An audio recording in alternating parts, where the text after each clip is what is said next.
But the Cuban croc takes its body's skill set to an entirely different level. This croc's attack isn't limited to the water or the shoreline.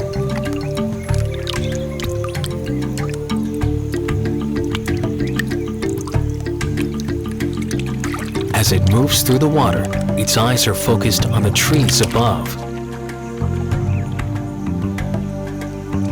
The rhombifer has a keen sense of smell, and right now, it's picking up the scent of hutia.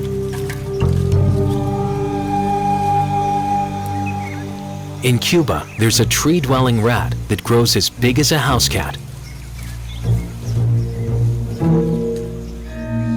But taking refuge in a tree doesn't ensure the hutia is safe. Not when a Cuban croc is close and equipped with a body engineered to jump.